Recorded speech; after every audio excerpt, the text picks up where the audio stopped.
Without that, we would be far away or far from answering the question of disability and taking into account the measurement of disability. And if we measure and we know about disability, then we can do something about it. So the metaphor of a dream deferred but a dream realized is a very crucial metaphor for ourselves and life. If you look at the world today, it's a very difficult world. And indeed, the SDGs didn't come by mistake. They respond to the troubles that the world is in today. Despite several declarations of development decades by the UN, we realize that the world is observable. And as it gets observable, we realize some of the hidden things that we didn't know before. Sure, it appears to be getting more difficult, but sure, it is making progress. But making progress means that we have to look at those areas where there is a likelihood of leaving some behind. And disability is one of those. Longevity is better now. People are living longer. People are more educated today. Women are better in their status than they were before. But we face a lot of trouble, particularly that is driven by religious persuasions, which are vexing the political systems of the world today. Muslims against Christians, Christians against Muslims, migration across the Mediterranean, and of course, from the places such as Aleppo into Europe. Europe has never faced migration of this nature, and they don't know what to do. But it shows how enjoying the world is. That even Donald Trump, if he thinks he can build a wall between Mexico and the US, we'll see how that is built. But we also know that there was a wall between the East and the West, and it had to be broken, and broken by people's hands. So nothing can stop the human endeavor to change circumstances. And in this regard, disability too cannot be the energy, the desire, the responsibility to address disability, and the desire and energy to ensure that people are not discriminated against on the basis of their condition is something that is unstoppable. That those who are disabled also can have a fair share of the world. It is something that we who measure have to engage and play our role. Measurement is an interesting science, and in fact, it hits at the heart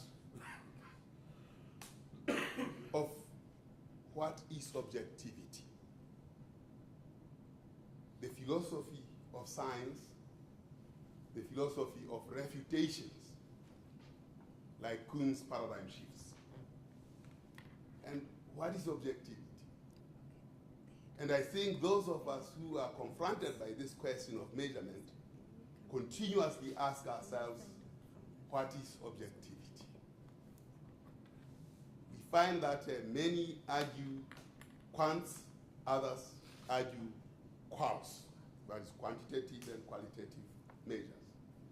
And science has been vexed in that regard of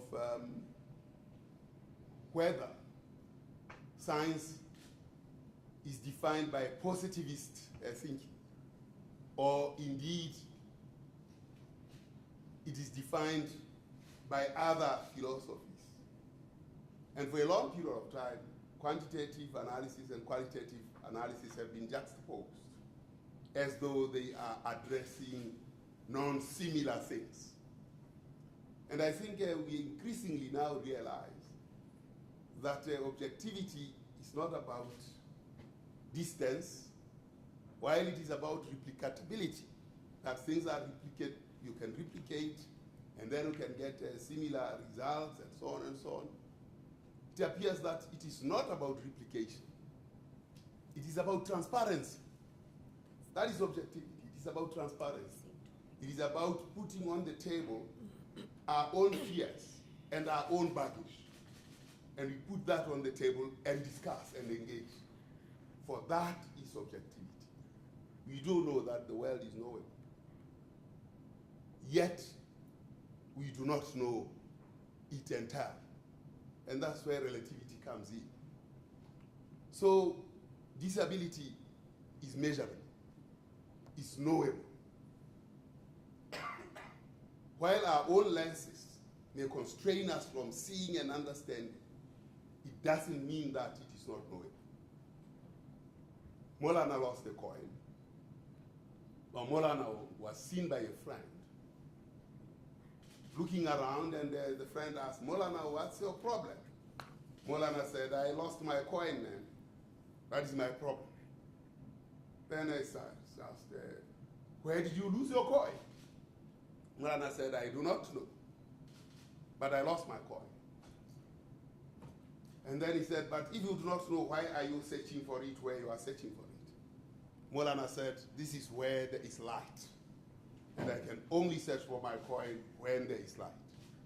So in disability, we are facing a similar situation where our focus might be limited by our current knowledge and our current lenses. And therefore, we'll always search with those instruments that we know of and fail to use the instruments that we do not know of. And qualitative research methods and quantitative research methods coming together will enable us to expand the lens and expand the light so that we can search for answers. Our current limitations should not be that which defines what disability is not. We must strive to use and expand the lenses, and transparency is one of the biggest and the best instruments to use in order to expand our faculty of understanding and knowing. For if we don't become transparent, then our hidden agendas constrain us from opening up to the things that need to be done. And hidden agendas can be very, very difficult and dangerous. Yet our own agendas are the stimulus for driving things. And by putting those agendas on the table and the constraints associated with them, we can actually reach a higher level of articulation and understanding the problems that vex the world today. It is that lack of transparency that at times constrains us. But I think through measurement, we can articulate that transparency. We can articulate the transparency, we can articulate the results, we can articulate the transformation that we are seeking, in particular for matters disability. So let me welcome you here to ISIbalo House, which is our home, as they say, and we trust that you will be here more and more and many more times in the future. Yours, as it is, as a Washington group, you belong to the Statistics Commission.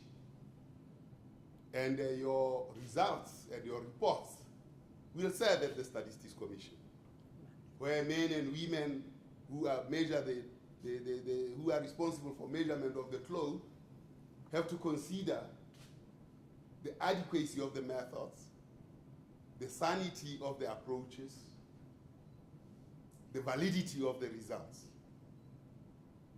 But they cannot do that in a laboratory fashion. We must interact and we must discuss in order to ensure that measurement yields the results that are scientific and yield the results that transform society. So we expect to see the report in the Statistics Commission in March 7th to 13th March next year, so that those of us whose task it is to measure can make an input on what your observations are. Very, very important that we maintain and retain while seeking to transform the Statistics Commission, because it plays a very crucial role. It is one of the first commissions of the United Nations. In fact, it is the first commission of the United Nations established in 1947. And in 2017, in March, in New York, the Statistics Commission will be celebrating and commemorating 70 years of its existence. And its formation was to ensure that there is world peace. And first on the agenda was the gross national product. Now, there is an agenda now, which is disability statistics. For 70 years, this body has been very useful to world peace. And disability, I think, is one of those things that will attest to leaving no one behind. And we expect to see the results of your deliberations at that UN Statistics Commission. You are welcome to South Africa. You are welcome to ISIbalo House. And we are happy that you chose us as the venue for this, your session of the Washington Group. Thank you very much. Thank you.